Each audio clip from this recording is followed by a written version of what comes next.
जाए, क्या बैठ जाए, 3 लोग के मालिक होकर के जमीन पर बैठो। जब एक आज जमीन पर हम नहीं बैठते, हम महाराज की बेटी हैं। भगवान बोले लेकिन फकीर की पत्नी हो, पत्नी फकीर की हो, बेटी महाराज की भले हो। अरे बेटी तुम थी लेकिन अब तो पत्नी भोले बाबा की हो। जब हम नीचे बैठ के कथा सुन रहे हैं तो आपको मंच कहां कौन दे दे जाती। सती मैया ने, भगवान शंकर ने समाधि में बैठ करके कथा सुनी, सोचिए, मन लगाइए। लेकिन पार्वती ने, वो सती मैया ने 1 सेकंड भी कथा नहीं सुनी। जब कथा में आनंद आता तो एक उंगली लगा करके, क्यों बाबा आपकी बिल्कुल नहीं बिगड़ती नीचे बैठने।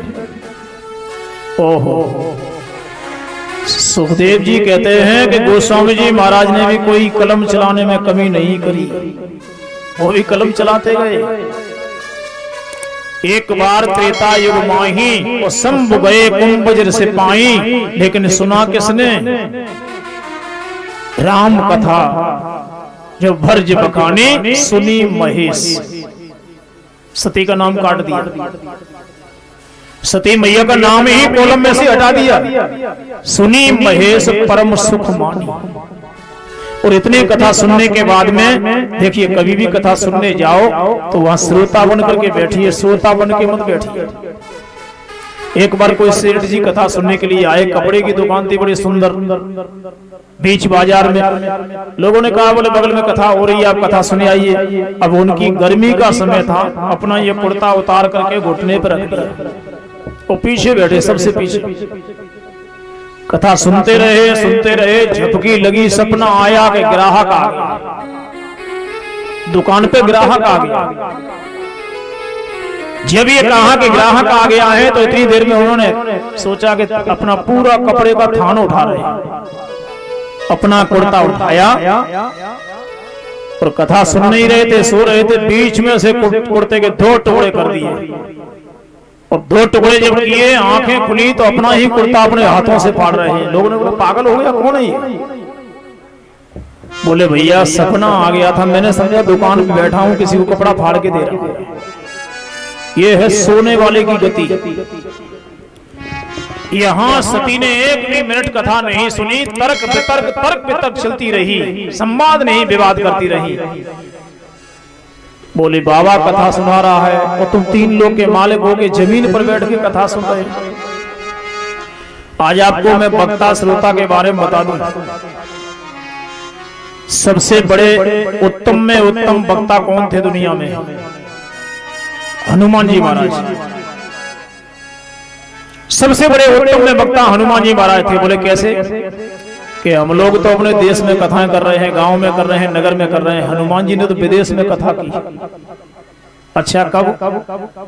जब सीता जी की सुध लेने के लिए गए, तब सीता जी की खबर लेने गए ना, तो उसने किसको कथा सुनाई? और सबसे पहली कथा विभीषण जी को सुनाई। ये हम नहीं कहते, रामायण कहते। सबसे पहली कथा विभीषण जी को सुनाई, राम से मिला दिया। और दूसरी कथा जब ये देखा इन्होंने कि दूसरी कथा, उन्होंने कहा दूसरा नारियल कौन देगा? सीता जी ने। राम नामे गुण बरणे लागा, राम नाम गुण बरणे लागा, सुनते ही सीता कर दुख भागा। राम कथा मैया जानकी को सुना दी, मैया का दुख दर्द दूर हो गया। आशा लग गई, एक दिन तो मिलूंगी भगवान से जाके। जो व्यक्ति विदेश में 2 कथा कह के आया लेकिन अहंकार नहीं आया, और बुरा मत मानना, पांडित कर्म करने वाले हमारे पंडित जी, ये शास्त्री जी बैठे हैं और कोई बैठे हैं सुन रहे हो, तो बुरा मत मानना। लेकिन आज के समय सत्यनारायण की कथा करने वाले को घमंड आ जाता है। क्यों आता है? मैं यहाँ होता तो ऐसी कथा कहता, मैं होता तो ऐसे हंसाता, मैं होता तो ऐसे नचाता। ओ 4 बज जाएंगे, निकल गया सब।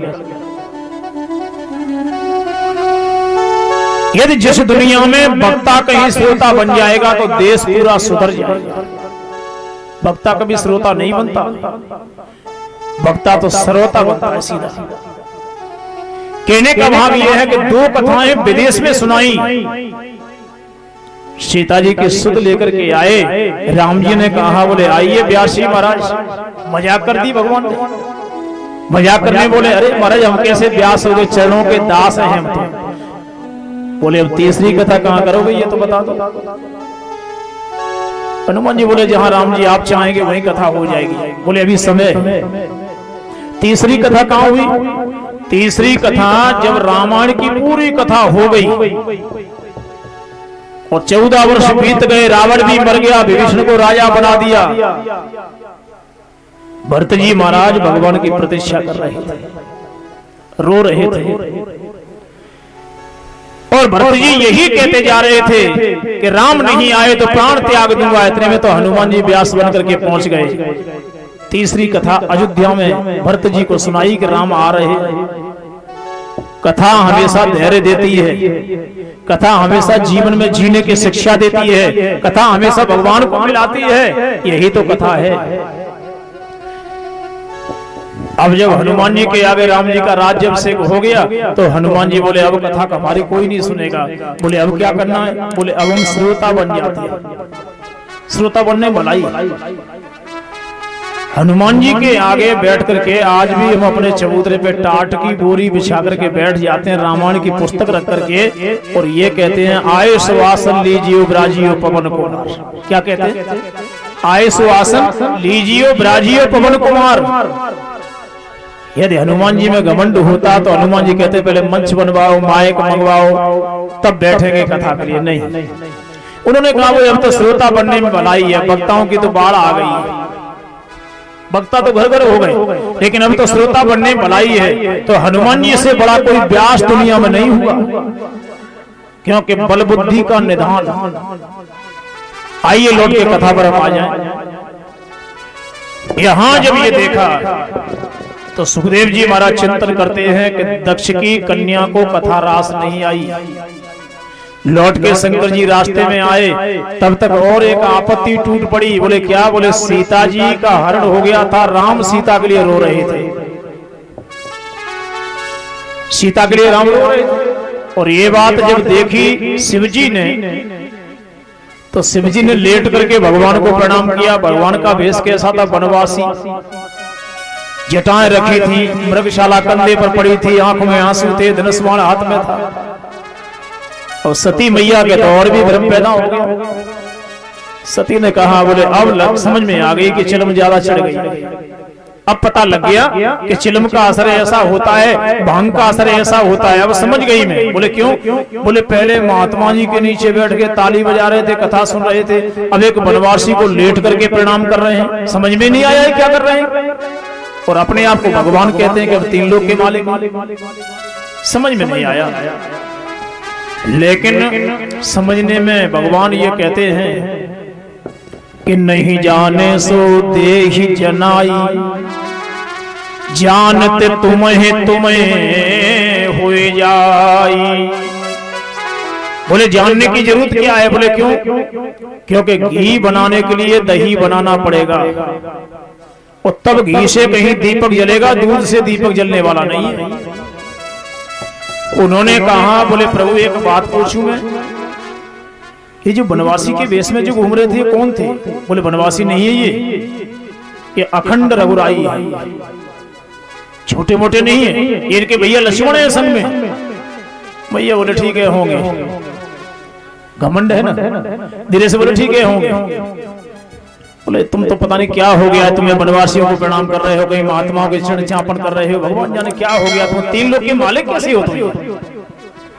शंकर जी बोले कि जहां अहम आ जाए तो वहां बहम को मिटा देना चाहिए।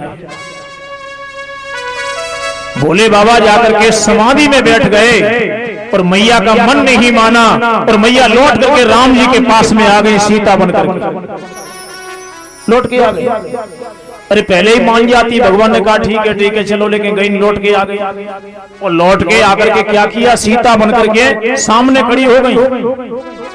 तो इतने में भगवान राम ने प्रणाम किया, माई बृहस्पति कहां है? बैल पर सवारी करने वाले भोलेनाथ को अकेला क्यों छोड़ दिया, ये तो बताओ। एकदम से अचंभित तो होने लगी, अरे अरे वास्तव में ये राम है, अगर राम नहीं होते इनको कैसे पता था कि हम सीता नहीं है। ओहो, लौट करके गई तो न इधर की रही न उधर की रही। समाधि जगी भगवान शंकर की, और समाधि जग करके एकदम से भगवान बोले, देवी यहां मत बैठिए, आपके लिए मैंने आसन डाल दिया। रामायण में आइए गोस्वामी जी क्या कह रहे हैं, किसने मुखी हो जीवी मोही